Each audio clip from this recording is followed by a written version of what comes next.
Dr. Thambi Durai ji, please no cross talk.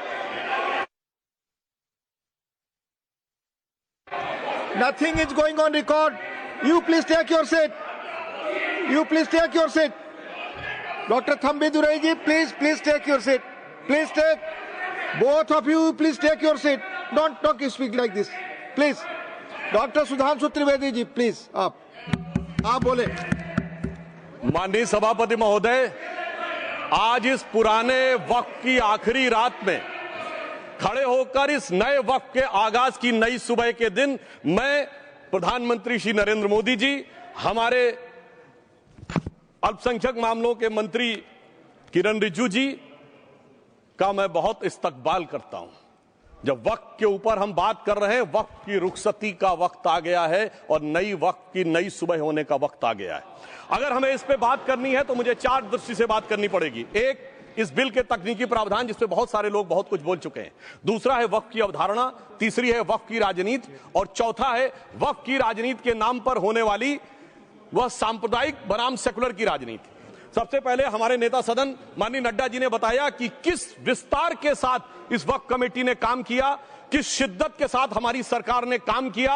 और चाहे वक्त कमेटी के जेपीसी के चेयरमैन हमारे उस सदन के सदस्य जगदम्बिका पाल जी रहे हो, हमारे मंत्री जी रहे हो, सबने जिस शिद्दत से काम किया है, तो उनके लिए मैं माननीय प्रधानमंत्री जी अपनी सरकार की तरफ से कहना चाहता हूं कि उन्होंने एक इबादत के भाव से काम किया है। तो मैं कहना चाहता हूं, इबादतों की तरह मैं ये काम करता हूं, अपने फर्ज को झुककर सलाम करता हूं, फिर भी आप खिलाफत कर रहे हैं तो तेरी मुखालफत से निखरती है शख्सियत मेरी। मैं सियासी दुश्मनों का भी बहुत एहतराम करता हूं। तो इस एहतराम के साथ मैं अब आगे का बयान शुरू करता हूं और मैं ये बताना चाहता हूं कि एक बड़ी सिंपल सी बात है जो अभी माननीय नड्डा जी ने भी कहा। दुनिया के तमाम मुस्लिम देश बता दिए, इस्लाम की धर्म स्थली सऊदी अरब, सबसे बड़ा मुस्लिम देश इंडोनेशिया, जहां खलीफत रही वहां टर्की, और जहां आईएसआईएस का इलाका वहां इराक और सीरिया, वहां कहीं भी कुछ भी नहीं है ऐसा, फिर भी हमारे यहां क्यों है कैसा। तो मैं कहना चाहूंगा सभापति महोदय, एक हिंदी में कहावत होती है, नया मुल्ला प्याज ज्यादा खाता है, परंतु यहां तो जो गैर मुल्ला प्याज बहुत खा रहा था और इतना खा रहा था कि आंसू निकल रहे थे गरीब मुसलमान के भी और देश के भी। इसलिए मैं कहना चाहता हूं सभापति महोदय, अगर छोड़ दीजिए भारत की बात करिए तो क्या ऐसी कोई शक्ति सिखों के पास है, ईसाइयों के पास है, यहूदियों के पास है, पारसियों के पास है? नहीं है। छोड़ दीजिए, इस्लाम के अंदर आइए। अगर इतना भाईचारा है तो ये सुन्नी वक्फ बोर्ड और शिया वक्फ बोर्ड अलग क्यों है मेरे भाई? जमीन पे एक दूसरे पे एतबार नहीं है, सिर्फ सियासत के लिए साथ में आने की बात है। ये भी जरा सोचने की बात है। और जो अकलियतों में भी अकलियत है, आगा खानी है, बाकी है, जो बोहरा है, उनकी तो कोई गिनती नहीं है।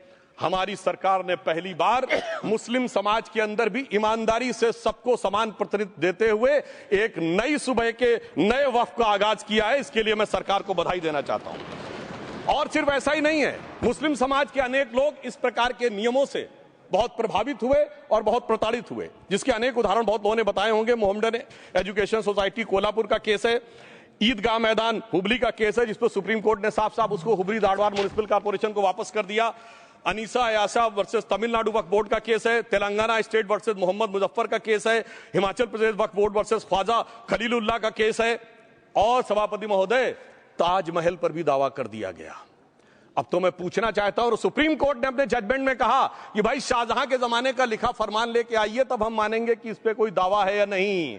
आप सोचिए कि अगर ये वक्त का कानून इसी ढंग से चला होता तो क्या होता। अभी हमारे जॉन ब्रिटास जी और मनोज झा जी ने बहुत सारी बातें बोली थी। एक प्यास की बात बोली थी, उन्होंने उड़ीसा के ग्राहम स्टोन्स का जिक्र किया था, तो उसमें तो कांग्रेस की सरकार सीबीआई की इंक्वायरी नहीं कर पाई थी। मगर जब ताजमहल का उल्लेख आता है सभापति महोदय, तो एक प्यास मुझे याद आ जाती है। जब शाहजहां जेल में था और दूर से उस ताजमहल को देखता था और उसे सिर्फ एक सुराही पानी मिलता था और उसने औरंगजेब से कहा एक सुराही पानी और भिजवा दो, तो जानते उसने मना कर दिया। तो दुखी होकर शाहजहां ने फारसी में लिखा, ए पिसर तू अजब मुसलमानी, जे पिदरे जिंदा आप तरसानी, आफरीन हिंदुआन सदबार, जे देहंद पिदरावा मुर्दा देवम आप। मतलब तू कैसा मुसलमान है जो जिंदा बाप को पानी के लिए तरसा रहा है? तुझसे तो आफरीन 100 बार उन हिंदुओं को है जो पितृपक्ष में मरे हुए बाप को भी पानी देते हैं।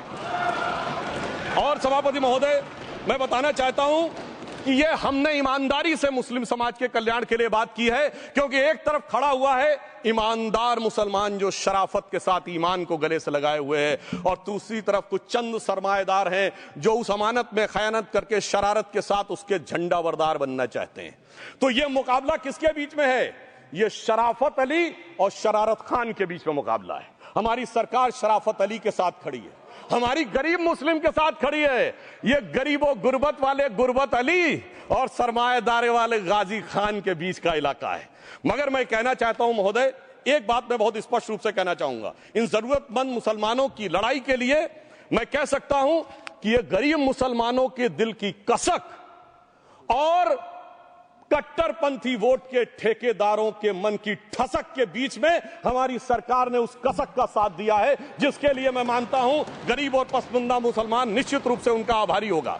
हाँ, मगर जब इसकी बात आती तो भी माननीय खड़गे जी भी बोल रहे थे, माननीय संजय सिंह जी भी बोल रहे थे, मनोज झा जी भी बोल रहे थे कि साहब आपके यहाँ वो कितने पुजारी हैं और कितने किस वर्ग के पुजारी हैं। तो मैं उनको बताना चाहता हूं, केवल अकेले जूना अखाड़े ने पिछले साल 71 SC ST लोगों को महामंडलेश्वर बनाया। अरे आपको हमारे सदन में बैठे हुए बाल योगी उमेश नाथ जी नहीं दिखते? वैसे तो कहा जाता है जात ना पूछो साधु की, मगर मैं बताना चाहता हूं विश्व हिंदू परिषद के 50,000 से अधिक पुजारी ट्राइबल्स में जो शेड्यूल कास्ट है जो काम कर रहे हैं। मगर मैं हद अदब से पूछना चाहता हूं, बताइए मुल्ला मौलवी मुफ्ती मुकर्रम बारी हाफिज में से कितने पसमंदा हैं? उसमें कितने जुलाहा अंसारी घोसी बताइए मिरासी कितने हैं? बाकी छोड़िए, पसंदला बोर्ड में है क्या? अरे वक्फ बोर्ड में है क्या? इसीलिए मैं कहता हूं खुद मियां फजीहत दूसरों को नसीहत। अगर ईमानदारी से बात करनी है तो उस पर आगे। मगर मैं एक बात और कहना चाहूंगा कि हमारी जो सरकार ने नाम दिया है, इसको उम्मीद नाम दिया है, और ये उम्मीद है किसके लिए? उस ईमानदार मुसलमान के लिए और देश के हर खास व आम के लिए ये उम्मीद है। मगर सभापति महोदय, कुछ लोग वो हैं जो उम्मा का ख्वाब पाले हुए थे। उम्मा शायद हमारे बहुत से लोग समझते हो ना समझते हो, पूरी एक एंटायर जो इस्लामिक खलीफत और राज होता है उसको उम्मा कहते हैं। उम्मीद वालों को तो उम्मीद की नई रोशनी दिख रही है, उम्मा वालों की उम्मीद पे पानी फिर रहा है। तो ये उम्मीद और उम्मा के बीच का भी मामला है। परंतु मैं ये भी कहना चाहूंगा सभापति महोदय, इसके बाद सिर्फ ऐसा ही नहीं था, प्रॉपर्टीज के ऊपर, तमाम सरकारी प्रॉपर्टीज पे जिसपे बहुत डिटेल में हमारे साथी लोग गए, मैं डिटेल में नहीं जाना चाहता। भोपाल का विषय है, हैदराबाद का विषय है, मुंबई का है, लखनऊ का है, पटना का है, बहुत प्रकार से है। माननीय लालू प्रसाद यादव जी का विषय जब बताया गया था तो बहुत ज्यादा हमारे मनोज झा जी बोल रहे थे, तो अब मैं उसके डिटेल में नहीं जाना चाहता हूं। सबने वो वीडियो देखा है। बस एक लाइन में उनके लिए कहना चाहूंगा, वो कुछ भी बोल रहे, जिसे कहते हैं बिगड़ी बात बने नहीं, लाख करो किनकोए, रहीमन बिगड़े दूध को मथे न माखन होए। अब जो बोलना था वो बोल चुके, सबके सामने वो आ चुका। अब एक बात और है, दूसरे धर्म स्थलों के बारे में विषय आता है, तो मैं याद दिलाना चाहता हूं केरला के कैथोलिक चर्च ने 31 मार्च 2025 को जो लिखा, सिर्फ उसकी लास्ट की 2 लाइन बोलना चाहता हूं। We request the central government to get the amendment bill passed as early as possible so that the tears of thousands of suffering people in the place like Munambam can be wiped out only by a legal amendment that can provide a permanent solution to their suffering. We urge all the MPs from opposition party to support the bill so that the historic legislation can become unanimous. मगर सभापति महोदय, ये अल्पसंख्यकों की बात करने वाले जब अल्पसंख्यक की बात आती तराजू पे तौलते हैं, किसका वेट ज्यादा है, किसकी धमक ज्यादा है, किसकी खनक ज्यादा है, फिर तय करते हैं कि माइनॉरिटी के साथ आना है, किस माइनॉरिटी के साथ नहीं आना है। और मैं एक और बात कहना चाहता हूं, तमिलनाडु के तिरुचेरी मंदिर की बात आई, यमुनानगर में गुरुद्वारे की बात आई, केरल में क्रिश्चियन कम्युनिटी की जमीन की बात आई। बहुत सारे लोग प्लेसेस ऑफ वर्शिप के एक्ट की बात करते हैं, तो as per places of worship act Tamil Nadu का मंदिर का तो स्टेटस नहीं चेंज हो सकता भाई। 15 अगस्त 47 के बाद किसी प्लेस ऑफ वर्शिप का स्टेटस नहीं चेंज हो सकता, तो वक्फ बोर्ड को क्लेम फॉरफिट कर देना चाहिए, because it is in contrast to the places of worship act. परंतु अब सुनिए, यही गुरुद्वारे के बारे में भी होना चाहिए। मगर सभापति महोदय, चाहे वक्फ बोर्ड का एक्ट हो, चाहे प्लेसेस ऑफ वर्शिप एक्ट हो, एक ही को फायदा होना है, जिसे कहावत में कहते हैं खरबूजा छुरी पर गिरे या छुरी खरबूजे पे गिरे, आखिर में कटना भगवे रंग के खरबूजे को ही होता है। अब मैं यह भी बताना चाहता हूं कि इन संपत्तियों के द्वारा जो कुछ हुआ, उन्होंने इतनी चीजों को लिया है, इतनी चीजों को लिया है। एक पुराना उर्दू का शेर है कि मिटे नामियों के निशान कैसे कैसे, और ये जमीन खा गई आसमां कैसे कैसे। इस जमीन ने कैसे कैसे लोगों को अपने में समा लिया, इसकी तमाम तारीख गवाह है। अगर मैं इसमें बहुत डिटेल में जाऊंगा तो सदन का बहुत सारा वक्त जाएगा, परंतु मैं एक बात यह कहना चाहता हूं कि जब इतना ज्यादा आगे बढ़ गया तो फिर कोर्ट ने आगे इंटरवेंशन करना शुरू किया। मैं डिटेल में नहीं जाना चाहता हूं। अभी कार्तिकेय शर्मा जी ने बहुतों ने बोला सैयद फैसल का case versus union of government, Allahabad high court के केस को कहा, मगर Bashir versus state of West Bengal case में उन्होंने बहुत क्लियर कट कहा है कि waqf is not a religious denomination in accordance with the Article 26 of the Constitution, so the matter relating to the restricting the economic, financial, political and other sectoral activities that may be associated with religious practice under Article 25(2)(a) of the Constitution can be regulated by the state. तो मुझे लगता है अब इसके बाद कोई किंतु परंतु का स्कोप नहीं रह जाना चाहिए। परंतु उसके बाद भी सभापति महोदय जो कानून को न माने, जो कहे संविधान को नहीं मानेंगे और जो ये कहे कि साहब अदालत के आदेश को भी नहीं मानेंगे, तो फिर इसका मतलब उसके मन में तो एक ऐसी बादशाही आ गई है। इसके लिए मुझे सभापति महोदय वो पुरानी वाली फिल्म अगर लोगों को याद हो तो मुगले आजम का वो सीन याद आता है कि जब अकबर ने अनारकली को कैद कर लिया तो सलीम कहता है जब्त मैं करूं जिसकी की जमीन वीरान हो गई है, जब्त वो न करे जिनके सिर्फ शौक के बाद चाहत को ठेस पहुंची है। ये जिल्ले इलाही की बादशाही नहीं बल्कि खुदाई है। मैं कहना चाहता हूं जो संविधान को न माने, कानून का न माने, इसका मतलब वो अपनी खुदाई में जी रहा है। तो ये वो लोग हैं। और वैसे मैं सभापति महोदय खुदाई से आजकल बहुत से लोगों को डर लगता है, क्योंकि जहां जहां खुदा है वहां वहां भगवान है, जहां जहां खुदा है वहां वहां भगवान है। बाकी आप सब बहुत बुद्धिमान हैं। अब मैं ये भी बात कहना चाहता हूं, और वैसे आखिर में उस अनारकली को कैद से छुड़ाने के लिए सलीम का एक हिंदू साथी दुर्जन सिंह ही आया था। मैं कह सकता हूं कि वक्फ की इस मुकद्दस जमीन को अगर कैद करके रखा है तो उन चंद लोगों ने जिनके दिमाग आज भी उन चीजों में भरे हुए हैं कि कोई समझता हम तो किसी जमाने में हुक्मरान वक्त थे, कोई कहता हुजूर नवाब थे, कोई कहता बादशाह आलमगीर थे, कोई कहता है बादशाह गाजी जिंदा पीर थे। तो नदीमुल हक साहब ने जो बोला था ना, किसी के बाप का हिंदुस्तान थोड़ी है, बिल्कुल मैं कहना चाहता हूं जिन्होंने इस देश के लिए खून बहाया उनके बाप का हिंदुस्तान है, उस गरीब मुस्लिम कारीगर के बाप का हिंदुस्तान है। पर जो ये कहते हैं कि आगरे का लाल किला किसके बाप ने बनवाया, आगरे का किला किसके बाप ने बनवाया, दिल्ली का किला किसके बाप ने बनवाया, हैदराबाद का चार मीनार किसके बाप ने बनवाया, उसके बाप का यह हिंदुस्तान नहीं है। और उसके बाद भी जो आप करना चाहते हैं, अगर इस रास्ते में आप कांटे बिछाना चाहते हैं, तो उनके लिए एक लाइन कहना चाहता हूं सभापति महोदय, तेरी तमन्ना है पर हम खार न बोने देंगे, खार कांटों को कहते हैं, तेरी तमन्ना है पर हम खार न बोने देंगे, तुझे हम राह की दीवार न होने देंगे, तू सबको रौंद कर आगे जो निकलना चाहे हम तेरी इतनी भी रफ्तार न होने देंगे।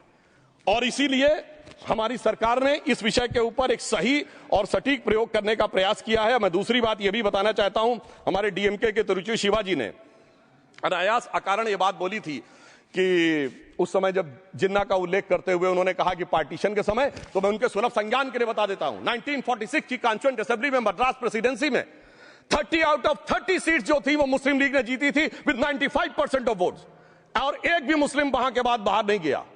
इसलिए मैं ईमानदारी से कहना चाहता हूं, फैक्ट को समझिए। और जो मद्रास प्रेसिडेंसी के मुस्लिम लीग के अध्यक्ष थे और पीजे पोकर साहब बहादुर और मोहम्मद इस्माइल, वही बाद में इंडियन यूनियन मुस्लिम लीग के अध्यक्ष बने, और उन्होंने 28 अगस्त 1947 को सेपरेट इलेक्टोरेट मांगे, जो कोई जाके कॉन्स्टिट्यूएंट असेंबली की डिबेट में पार्लियामेंट किया। आप वेबसाइट पे पेज नंबर 270 पे जाके पढ़ लीजिएगा। सरदार पटेल ने बड़े गुस्से में इस बात को कहा, अब जो हो गया सो हो गया, एक रात में दिल नहीं बदल गया, मगर अब देश के लिए कैसे आगे बढ़ना है उसके लिए ईमानदारी से आगे आओ। और खैर मैं अंबेडकर जी और पटेल जी के बहुत सारे वो कोट कर सकता हूं, सारी बातों को छोड़िए, मगर अफसोस की बात यह है सर कि अभी मनोज झा जी ने बोला था हम में से कोई शक है, कोई हूण है और ये करिए। अरे भैया जमाने चले गए, अब जेनेटिक सीक्वेंसिंग का जमाना आ गया है। और जेनेटिक सीक्वेंसिंग ने क्या प्रूव किया है, दुनिया के सबसे बड़े मुस्लिम देश इंडोनेशिया के राष्ट्रपति आए थे और राष्ट्रपति भवन में उन्होंने डिनर के दौरान कहा कि few weeks back I got my genetic sequencing done and I was told that I am an Indian GDNA. अरे साहब कहां गुलामी की मानसिकता में पड़े हुए हैं सभापति महोदय। और यहां गुलामी की मानसिकता इस कदर पैबस्त है लोगों के दिमागों में। किसी सदन के एक सदस्य यहां विराजमान है, वो उस समय महाराणा सांगा का उल्लेख कर दिए। मैं ईमानदारी से कहता हूं एक भी इंडियन सोर्स में इसका उल्लेख नहीं है, सारे के सारे फॉरेनर्स और लुटेरों के सोर्स में उल्लेख है। इसीलिए मैं कहता हूं ये गुलामी के जिन्होंने गुलाम बनाया उनके सोर्सेस पे यकीन ना करिए। और वैसे थोड़ा सा आउट ऑफ कॉन्टेक्स्ट हो तो ये भी बोल दूं, हमारे सदन के बहुत सदस्यों को नहीं पता होगा, अलेक्जेंडर के आक्रमण का किसी भारतीय सोर्स में कोई उल्लेख नहीं है। पोरस नाम के किसी राजा का उल्लेख नहीं है, सिर्फ और सिर्फ ग्रीक में है। इसलिए गुलामी की मानसिकता से बाहर निकलिए, तब इन चीजों को आप सही ढंग से समझने में सफल होंगे। मेरा अब यह भी अनुरोध अपने सदस्यों के साथ है। वक्त की अवधारणा के बारे में बहुत कुछ बोला जा चुका है कि ये ओरिजिनली कहां से आया, पर मैं इतना कहना चाहूंगा, सबसे पहले वक्त का उल्लेख आता है जब ससनिड एम्पायर को खलीफा उमर ने कैप्चर किया, तो आज का जो सदर्न इराक है उसके इलाके को उन्होंने वक्त डिक्लेयर किया और वो स्टेट के द्वारा कंट्रोल होता था। स्टेट के बारे में माननीय नड्डा जी ने अभी बताया कि बड़े बड़े देशों में किस ढंग से होता था। सर सैयद अहमद खान ने भी वक्फ को मूल इस्लाम का हिस्सा न मानते हुए इसके लिए मुजार शब्द कहा है जो शरिया के अंतर्गत आता है, और इसी के लिए उन्होंने फतवा आलमगीरी को भी कोट किया था। और इसीलिए 1894 की जो प्रिवी काउंसिल का जजमेंट जो आया था वो वक्फ अल औलाद के खिलाफ आया था। मगर सभापति महोदय, 1906 में कलकत्ता कांग्रेस अधिवेशन में कांग्रेस ने प्रस्ताव पारित किया कि प्रिवी काउंसिल के जजमेंट में कुछ गलती है, इसे बदलना चाहिए। क्योंकि 1904 में जिन्ना कांग्रेस को ज्वाइन कर चुके थे, इसलिए मैं कहना चाहता हूं फिर 1913 में वो जजमेंट बदला गया। हमारे सदन के बहुत से सदस्यों ने इस सदन और दूसरे सदन में बोला है, मैं एक सेंटेंस बोलता हूं, लगेगा जैसे वही लोग बोल रहे हैं। वर्ड ये है, कोट है, since the bill was introduced to administer the Muslim law for Mussalmans, so the question of public policy does not arise. लगता है जैसे हमारे कोई सदस्य में बोल रहा हूं। सर, ये मोहम्मद अली जिन्ना ने अप्रैल 1913 में ही used this word while moving the report of the select committee to the imperial legislative council. Sir, 1913 से 2013 तक भाषा ही नहीं बदली और आज भी भाषा नहीं बदल रही है। हमें ईमानदारी से, और उस समय यूपी और बंगाल ने उसका विरोध किया था। आज यूपी और बंगाल के लोग किस तरीके से साथ में है वो पूरी तरीके से दिखाई पड़ता है। इसलिए हम ये कहना चाहते हैं, हाँ, एक प्रश्न बहुत उठाया जाता है कि केवल मुस्लिम ही वक्फ को क्यों दान दे सकता, ऐसा वक्फ बोर्ड में क्यों संशोधन किया गया। मैं ईमानदारी से कहना चाहता हूं, ऐसा नहीं कि मैं इस्लामिक मामलों का बहुत बड़ा आलिम फाजिल जानकार हूं, मगर इस्लाम में बहुत साफ मान्यता है कि जो गैर मुस्लिम है उसकी इबादत अल्लाह कबूल नहीं कर सकते, उसकी दुआ कबूल नहीं होगी तो दान कैसे कबूल होगा। साहब, हम इस्लामिक भावना का सम्मान कर रहे हैं। हमारे अल्पसंख्यक मंत्री गए थे तो वो मदीना में एक डेफिनेट लेवल तक जा सकते, उसके आगे नहीं जा सकते। अगर इबादत की इजाजत नहीं है तो साथ जायदाद की इजाजत कैसे हो सकती है। मुस्लिम भावना का सम्मान है, और अगर है तो कोई मुल्ला मौलवी मुफ्ती मुकर्रम बारी आज आके बता दे कि कबूल हो सकती है दुआ, तो हम दान भी कबूल करने के लिए तैयार हैं। और तो और छोड़िए साहब, जब आप कहते हैं कि हर चीज हलाल होनी चाहिए, तो साहब हलाल करने की प्रक्रिया नहीं, हलाल करने वाला भी मुस्लिम होना चाहिए, तब वो हलाल होता था।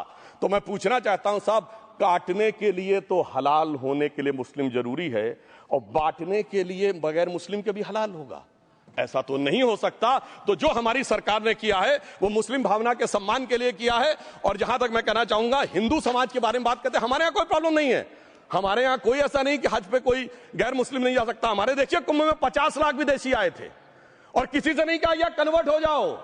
इसलिए मैं कहना चाहता हूं, हिंदुइज्म की धारणा और बाकी धारणा का जो तुलना करने का प्रयास करते हैं वो बहुत उचित नहीं है। मगर सभापति महोदय, इस वक्त ने कई अद्भुत नजारे दिखाए।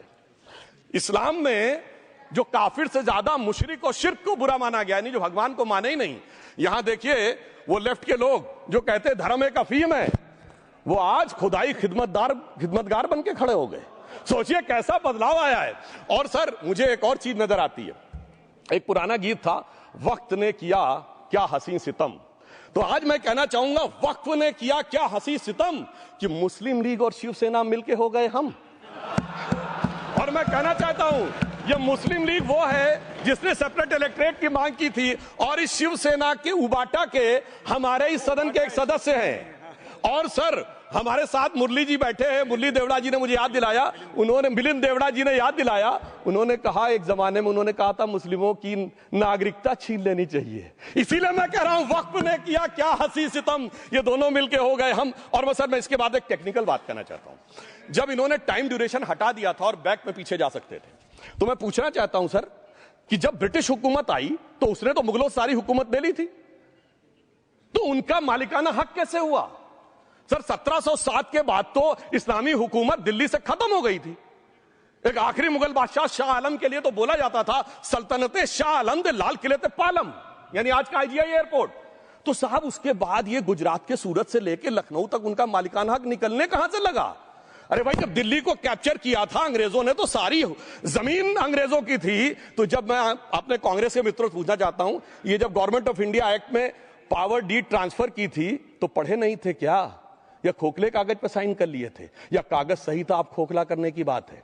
मैं पूछना चाहता हूं, जब 250 साल तक वो हुकूमत ही नहीं रही तो उस हुकूमत के फरमान की लेजिटिमेसी कैसे हो सकती है? ये मैं कानूनविदों के लिए भी एक फूड फॉर थॉट रखने की बात करता हूं। और दूसरी बात मैं कहना चाहता हूं, ये किन हुकूमतों की बात कर रहे हैं सभापति महोदय? अगर सूरत नगर निगम पे दावा है मुगल के जमाने का और तमिलनाडु के मंदिर पर अरकाट के नवाब का, सभापति महोदय, ये वो हुकूमतें थी जो जजिया लगाती थी, ये वो हुकूमतें थी जो जिम्मी का कॉन्सेप्ट रखती थी, ये वो हुकूमतें थी जो गाजी की बात करती थी। क्या भारत के संविधान में उन हुकूमतों के फरमान को सही मान्यता देना सही है? बिल्कुल गलत है। मैं कहता हूं, बाबा साहब अंबेडकर के संविधान में यदि आप ऐसी हुकूमतों के फरमान को रखने की कोशिश करते हैं तो this is fraud on constitution. और हमारी सरकार ने अगर बैक डेट से वो बंद किया है तो उस फ्रॉड को रोकने की पूरी व्यवस्था की है। और यहां पर मैं ये भी कहना चाहता हूं सभापति महोदय, जमींदारी उन्मूलन 1948 में हो गया, मगर ये बाद में जमींदार कैसे क्रिएट हो गए? हमने बचपन में विनोबा भावे, हम लोग के जन्म से बहुत पहले की बात है, विनोबा भावे जी के भूदान आंदोलन की बात सुनी थी, जिसमें जमींदारों से पैसा लेके जमीन लेके गरीबों को दी जाती थी। पर सभापति महोदय, कभी आपने सुना कि गरीबों की जमीन जमींदारों को मिल जाए? वो 2013 के बोर्ड ने वो व्यवस्था कर रखी थी। यानी वो भूदान आंदोलन था गांधी जी के शिष्य विनोबा जी का, तो आज के गांधियों के नेतृत्व में भू हड़प आंदोलन शुरू हो गया। अगर वो भूदान आंदोलन था तो ये भू हड़प आंदोलन था। इसलिए मैं एक और बात भी कहना चाहूंगा सभापति महोदय कि जिन हुकूमतों के फरमान की बात की जाती है, एक और फैक्ट है, इसको कोई अन्यथा न ले, जितने मुस्लिम बादशाह अलाउद्दीन खिलजी के बाद उन्होंने बगदाद की खलीफा का खुतबा पढ़ा है। That is a foreign rule, it's on record. कैसे उसको भारत सरकार मान्यता दे सकती है? इसलिए मैं कहना चाहता हूं, जरा सा गौर से देखेंगे तो हकीकत आपके सामने आ जाएगी। और क्या कभी किसी ने कल्पना की, किसी क्रिश्चियन ने तो नहीं कहा कि इंडिया गेट हमारा है, गेटवे ऑफ इंडिया हमारा है, और चर्च नहीं सही फिर भी चर्च गेट हमारा है? तो फिर यह केवल किसी एक के दिमाग में क्यों आती है? हमने जो इवैक्यू एक्ट के तहत दे दिया था पाकिस्तान के गए लोगों को, क्या हमारे जो सिख और हिंदू भाई आए थे उनकी जमीनें मिली? अरे महाराजा रणजीत सिंह की राजधानी लाहौर थी और काबुल तक था राज, तो क्या उन्होंने जमीनें नहीं दान दी होगी गुरुद्वारे और मंदिरों को? वो मिली। अरे वो तो छोड़िए, ननकाना साहब और करतारपुर साहब तक नहीं मिला था। इससे दिखाई पड़ता है कि कितनी एक तरफा हम लोगों ने कोई निगोशिएट ही नहीं किया और उसे करने की बात कही थी। इसलिए मैं कह सकता हूं सर, अब हमारी सरकार ने जो संशोधन किए हैं, अब यह मजहबी हुकूमत के फरमान से नहीं, बाबा साहब अंबेडकर के संविधान से चलने वाला है। अब मैं अंत में उस विषय के ऊपर आता हूं जिसे सांप्रदायिक राजनीति बनाम सेकुलर राजनीति इसके ऊपर कहा जाता है। सभापति महोदय, मैं बताना चाहता हूं कि जब आजादी मिली उसके बाद क्या किसी ने डिमांड किया था कि हमें वक्फ बोर्ड चाहिए? नहीं किया था। फिर क्यों 54 में दिया गया? किसी मुस्लिम ने डिमांड किया क्या कि मदरसे चाहिए? फिर क्यों दिया गया? मुस्लिम समाज तो राष्ट्र की मुख्य धारा में आने को तैयार था, इसीलिए यूसुफ खान, दिलीप कुमार के नाम से आने में उन्हें कोई प्रॉब्लम नहीं थी। महजबीन बानो को मीना कुमारी के रूप में आने में प्रॉब्लम नहीं थी। मुमताज बेगम को मधुबाला बन के आने में प्रॉब्लम नहीं थी। हामिद अली को अजीत के रूप में आने प्रॉब्लम नहीं थी। मगर, और मैं यह भी बताना चाहता हूं, मुस्लिम समाज में बहुत बड़ा तबका उस समय इस बात को सोच रहा था, और अभी कपिल सिब्बल साहब बोले, ये उस चीज के वकील नहीं, इन्हें पता होना चाहिए, पता होगा कि सुन्नी सेंट्रल वक्फ बोर्ड राम मंदिर में 1961 में मुद्दई बना है, 12 साल के बाद, क्योंकि के मोहम्मद ने लिखा है कि एक बहुत बड़ा तबका था जो ये मानता था कि हमें इस चक्कर में नहीं पड़ना चाहिए। मगर अफसोस कि वही लेफ्टिस्टों, सेकुलरिस्टों ने उनको समझाकर इस मुकाम तक लाकर खड़ा कर लिया। अब यहां मैं एक और बात कहना चाहूं, खैर छोड़िए उन सरकारों ने बाद में क्या दिया, मगर उसके बाद सुनिए, इंदिरा जी के जमाने में मुस्लिम पर्सनल लॉ बोर्ड आया, तो राजीव जी के जमाने में शाहबानो केस आया, तो नरसिम्हा राव के जमाने में 95 का एक्ट आया, तो मनमोहन सिंह जी के जमाने में 2013 का एक्ट आया, मगर इलाज नहीं निकला। तो इसे एक शेर में कहूंगा कि मरीजे सेकुलर इश्क पर लानत खुदा की, मर्ज बढ़ता गया जो जो दवा की। अब मैं सभापति महोदय एक और बात कहना चाहता हूं, शुरू के 20-25 साल में मुस्लिम समाज के बारे में मैं कहना चाहता हूं। आज जब आजादी मिली तो मुस्लिम समाज के प्रतीक कौन थे? उस्ताद बिस्मिल्लाह खां, उस्ताद फरीदुद्दीन डागर, उस्ताद बड़े गुलाम अली, उस्ताद जाकिर हुसैन, जिनकी अभी कुछ दिन पहले डेथ हुई, बड़े बड़े नगमा निवार, हसरत जयपुरी, मजरूर सुल्तानपुरी, साहिर लुधियानवी, कैफी आजमी, जोश मलियाबादी, जिगर मुरादाबादी। अब सर क्या हो गया? तब मुस्लिम समाज इन अदब के शाहकारों के साथ जोड़ा जाता था। आज मुस्लिम समाज का नेतृत्व किन लोगों के साथ जोड़ता है? इशरत जहां, याकूब मेनन, मुख्तार अंसारी, अतीक अहमद, दाऊद इब्राहिम, कौन जोड़ रहा है ये? तब से सर जब से ये सेकुलर हो गया देश 1976 से और सेकुलर सियासत शुरू हुई, उसने ले जाकर इनको इस मुकाम तक पहुंचाया। और इस वक्फ बोर्ड के बिल में भी जो बात कही जा रही है, सर, मुस्लिम समाज को यह समझाया गया कि तुम्हें बीजेपी वालों को तुमसे बड़ी अदावत है, और कहा गया इनको बड़ी मोहब्बत है। जब यह देश आजाद हुआ, मैं उत्तर प्रदेश का रहने वाला हूं, उत्तर प्रदेश में 1931 की संसद में 8% रेट ऑफ डेथ थी और सैयद मुसलमानों में 24% थी। यूपी की ब्यूरोक्रेसी में 20% थे। आज कहां चले गए सब? मैं एक लाइन में कहना चाहूंगा, ये अदावत और मोहब्बत की सियासत में ऐसे फंसे कि किसी को किसी की मोहब्बत ने मारा, किसी को किसी की अदावत ने मारा, मगर इस शराफत अली को सेकुलर सियासत ने मारा। और मैं सभापति महोदय एक और बात कहना चाहता हूं कि चलिए बोलिए। Fauzia Khan, please one second, mike is there. Yes, ये बोल रहे हैं मुस्लिम समाज आज का इशरत जहां और फलाना टेररिस्ट के साथ नाम जोड़ रहे हैं। ये बिल्कुल आरोप है सर, इसको एक्सपंज करना चाहिए। ये समाज के साथ अन्याय है। ये बात आपको एक्सपंज करना होगा सर, ये बात को।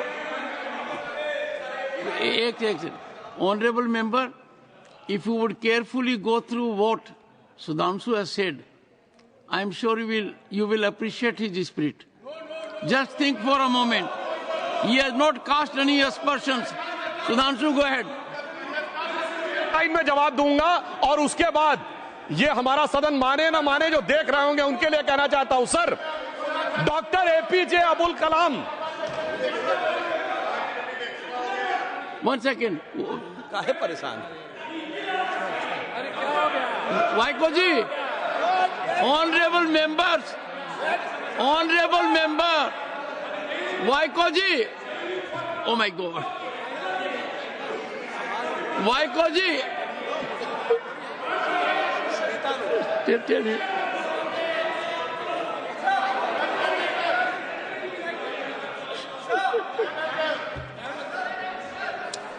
ऑनरेबल एसएम को जी हिंदी समझ रहे हैं।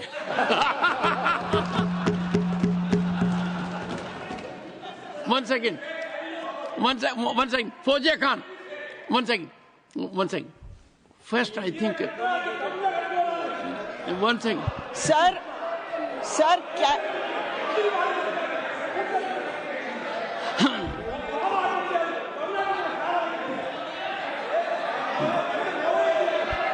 Sir, it cannot be stigmatized. Yes, sir. An entire community cannot be branded like this. Fauziya Khan ji, I'll come to you. I'll give you the opportunity. Honorable Finance Minister. But one line he said. One line. No, one nimisham irungappa, please. He might be very emotional, sir, but that one line he said is objectionable, and I will seek your indulgence to remove it. He said, Tamil Nadu la kaadu vai paakren. You enter Tamil Nadu, I'll see you. No good. No good. Illa, tappade. Tappe. Neenga appadi sollakudadu. Neenga appadi pesuradhu tappu. Neenga appadi pesuradhu rombave tappu.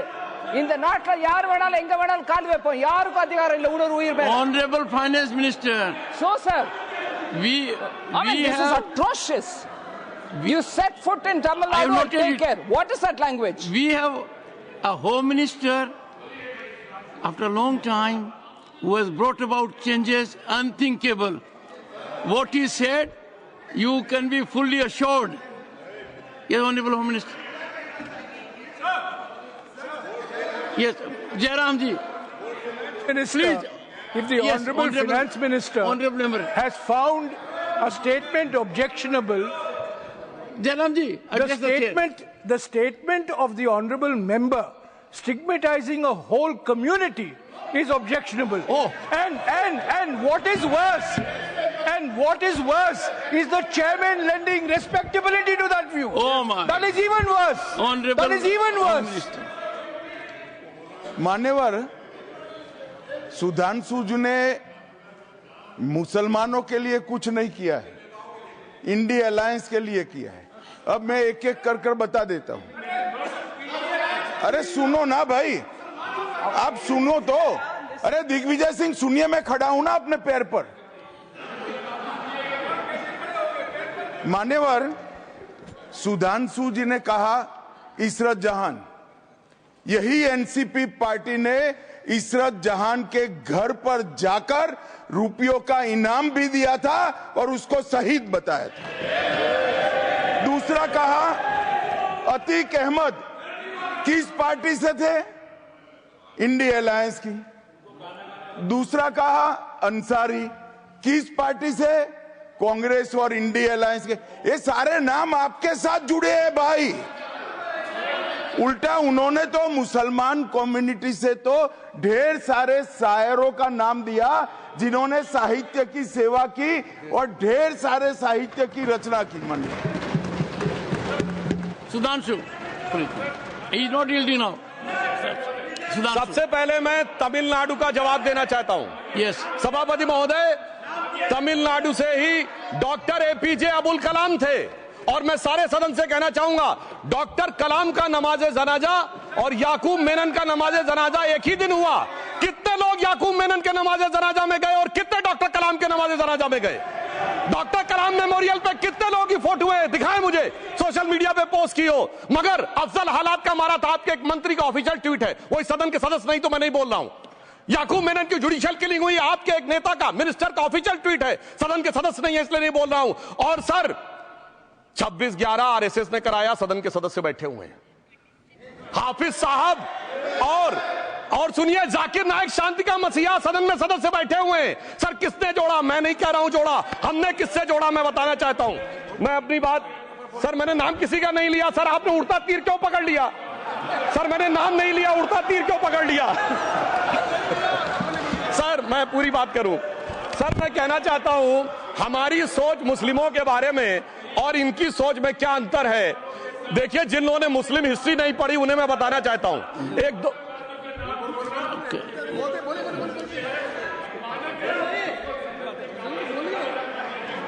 सभापति महोदय, मैं थोड़ा उन लोगों को Islamic history के बारे में बताना चाहता हूं। Honourable Digvijaya Singh, please, no I'll give a chance. I'll give. माननीय सदस्य, ऑनरेबल दिग्विजय सिंह जी। माननीय सभापति महोदय, जो माननीय सदस्य ने बात कही है, मैं सुन रहा था डॉक्टर त्रिवेदी जी की बात। उन्होंने कहा था ऐसे ऐसे ऐसे मुसलमान हम लोगों के साथ हैं और वैसे वैसे मुसलमान इन लोगों के साथ हैं। बात यह है कि आपने जिस तरह से इस पूरी बात कही है ये घोर आपत्तिजनक है, अपमानित करती है और जो माननीय सदस्य ने भी मेरे बारे में भी कहा है मैं उनकी निंदा करता हूं। Honourable home minister, honourable home minister, honourable home minister, एक सेकंड। Okay, one second, your mic will be on. महोदय, मुझे ये सब कहने की जरूरत नहीं है, लेकिन जो गुजरात में दंगे और फसाद हुए कौन कौन उसके लिए जिम्मेदार थे बताइए। Honourable home minister.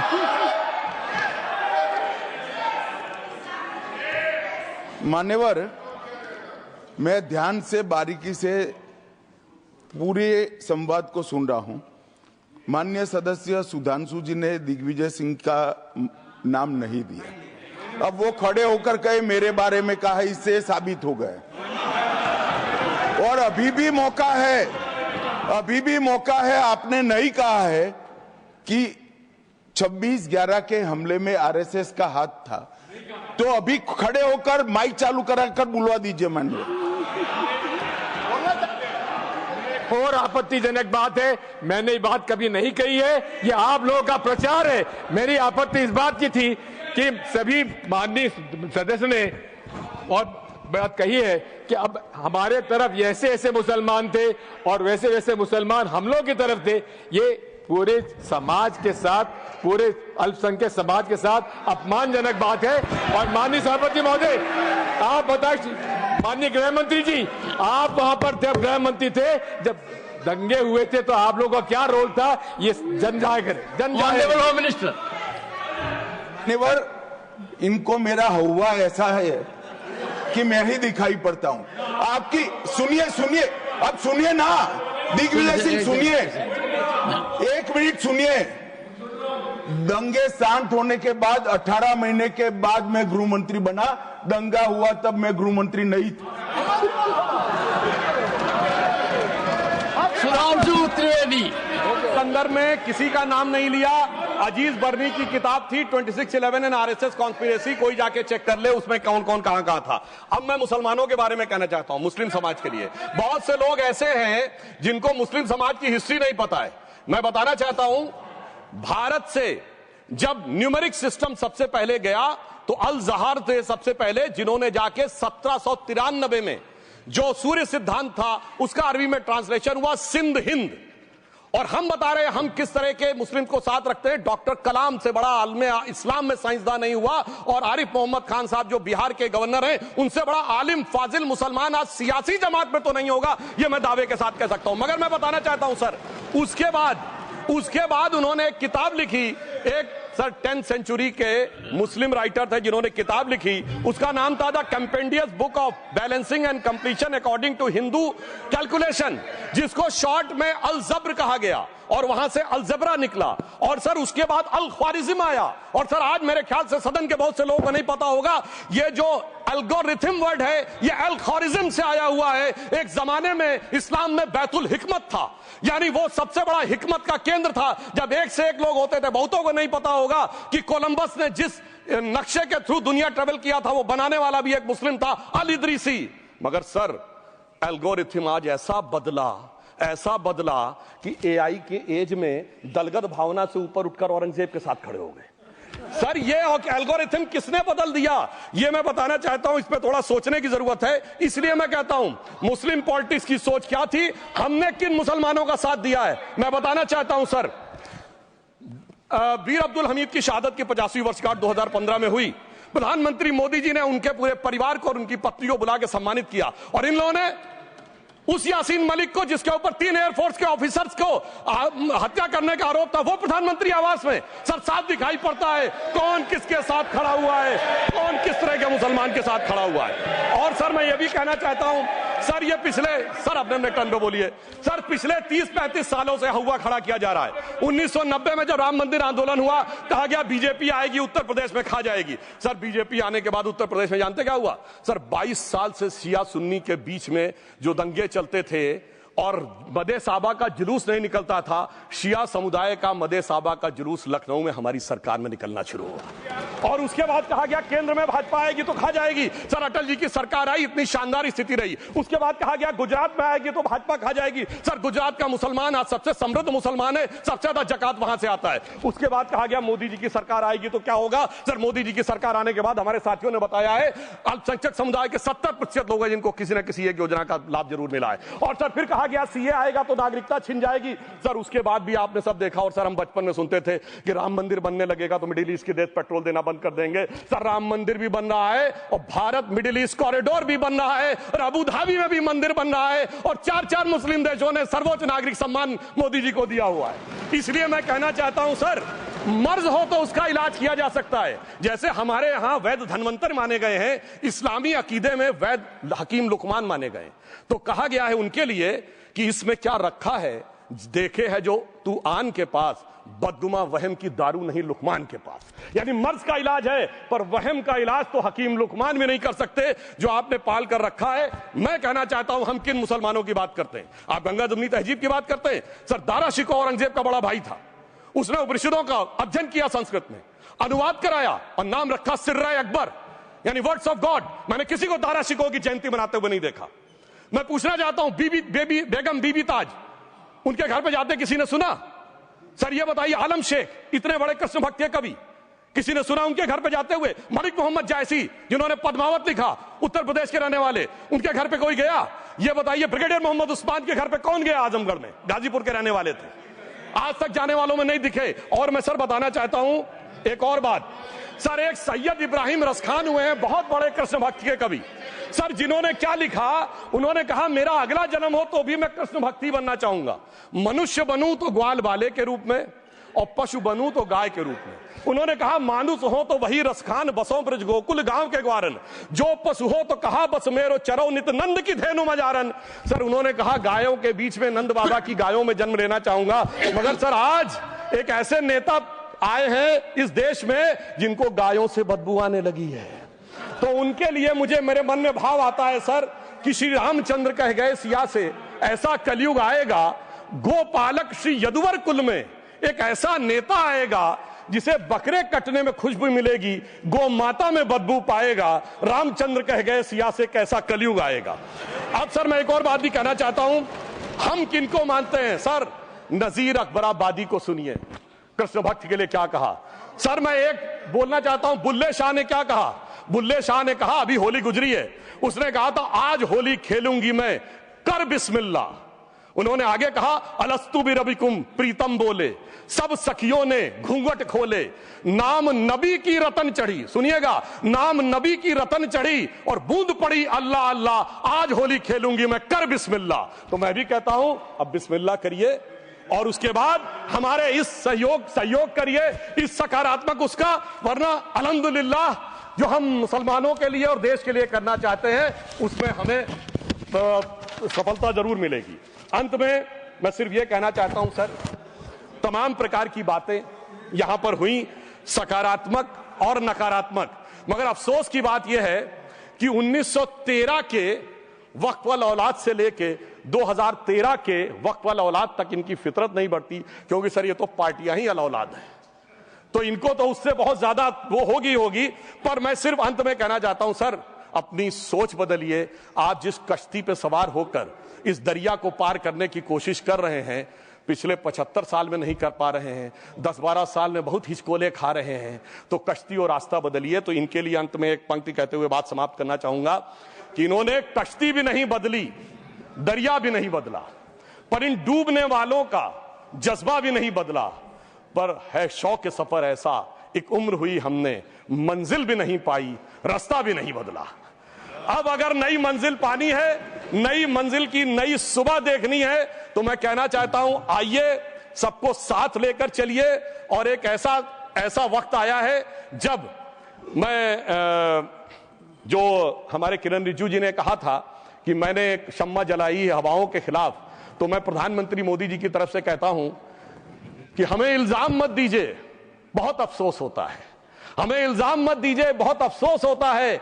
बड़ी तरकीब से कश्ती यहां तक लेके आए हैं और बदल देते हैं हम दरिया की लहरें अपनी हिम्मत से, आंधियों में भी अक्सर चिराग हमने जलाए हैं। धन्यवाद।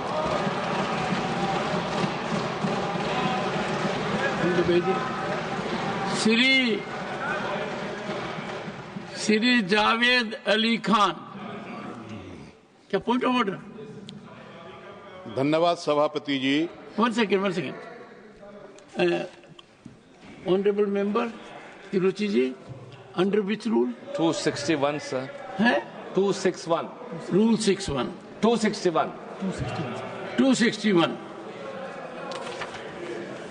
yes, I am at rule 261.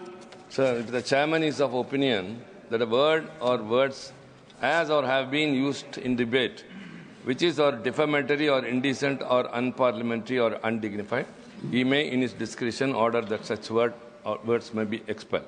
Good. I know the rule. Sir, I was hearing the translation, sir, and he was telling about good intention Muslims and evil intention Muslims. Evil is an unparliamentary word, sir. Kindly explain it.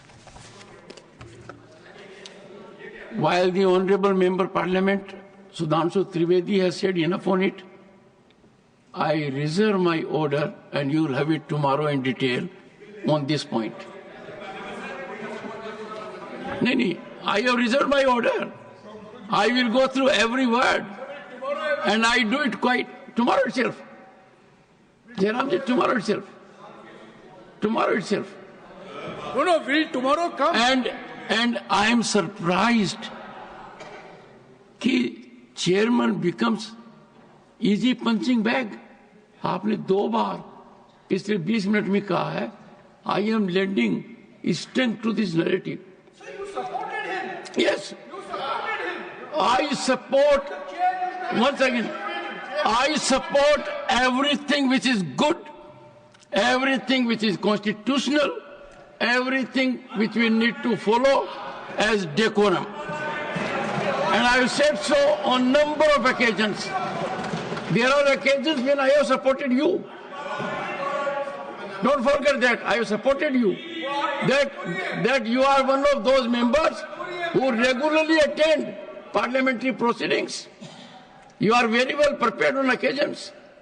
I appreciated your contribution when Disaster Management Act bill was introduced in 2011.